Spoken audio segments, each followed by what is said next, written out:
think. Apparently, I needed to really think there this morning. I need a cup of coffee because I have not quite woken up to remember I'm mystical Ariel either. But how are you guys all doing this grand morning? I am doing not so bad, a lot better than I've been the last few days. I ran into a cluster cycle and it kind of took me right completely out. And I've got a bunch of other stuff I got to deal with because, I'm always coming out to deal with every year, do all the tests, and make sure there's no cancer and everything's clear. So we're in that season again, and then I've got to deal with surgical stuff coming up with my neck and yada yada yada. It's a lot of stuff coming up.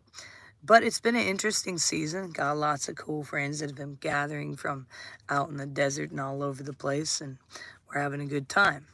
Let's talk about discernment, and the body never lies. This is a very important thing to pay attention to. See, in a world veiled by illusions and artificial light, discernment is not just a gift. It's a survival tool, a compass for the soul.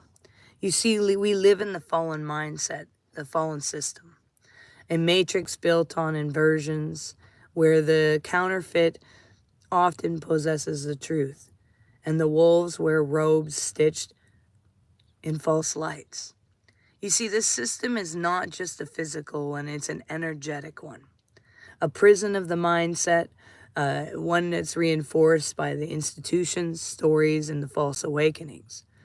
It speaks in, mimicry, and it tries to mimic everything using emotional highs and spiritual languages and promises of salvation to draw you back to the system.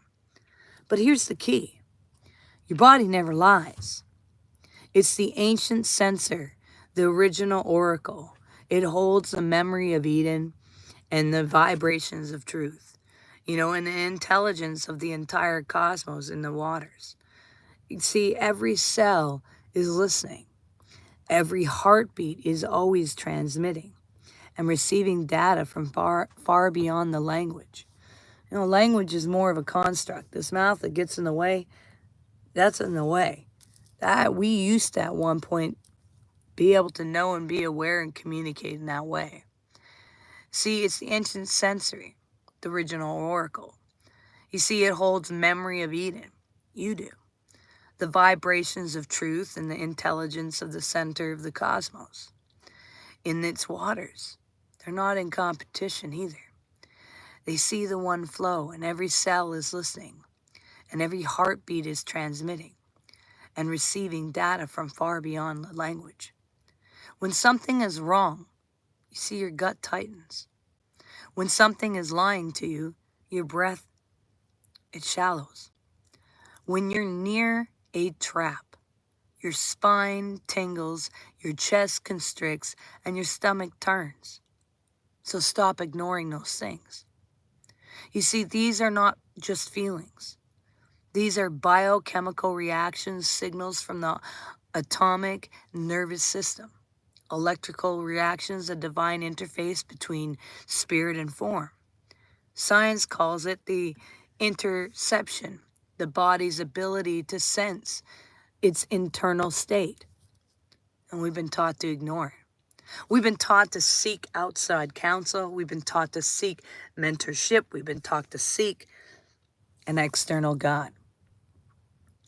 You see, the agnostics and even Christianity, let me get back to this actually first about that. Let's talk about the body's ability to sense its internal state. You see, even the mystics, they knew this for a millennia.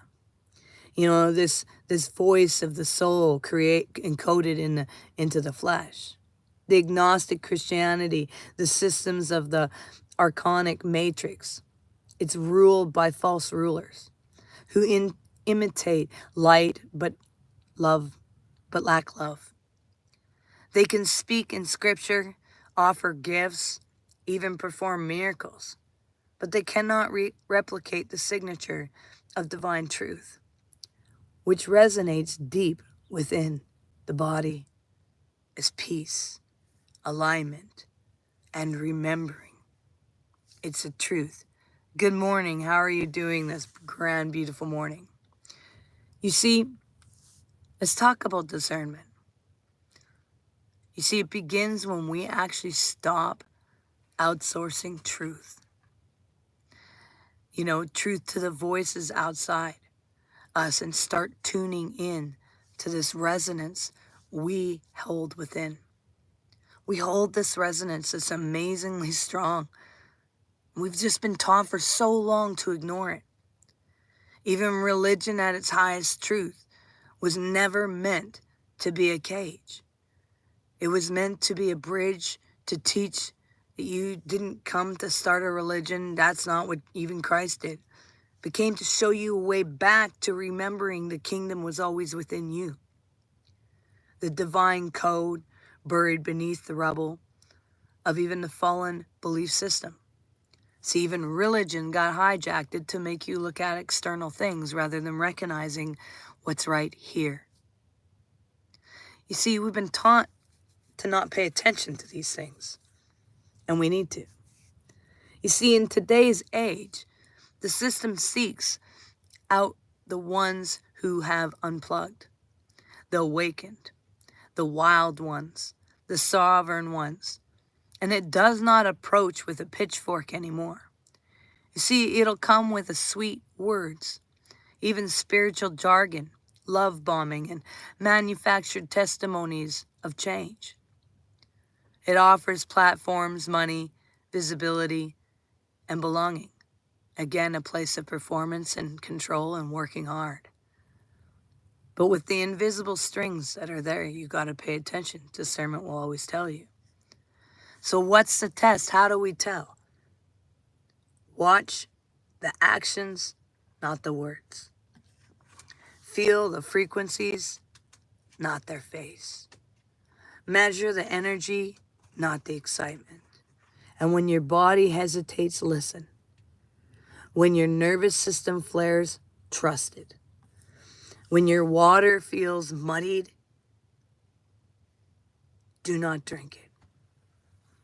You see, because energy doesn't lie, you guys. Words can deceive, but the body is truth in motion. You are not a first-person player trapped in a system. You are an observer, the infinite being beyond this game. You're learning to read the energy field, not just around others, but within yourself. You are water learning to remember its source.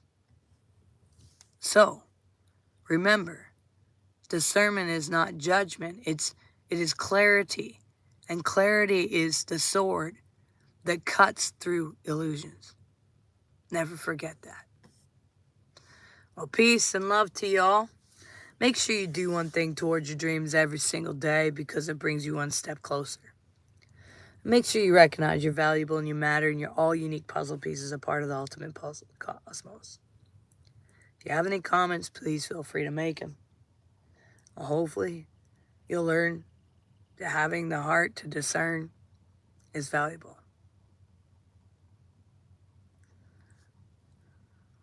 All right, everyone. You have yourselves a grand day. Peace and love.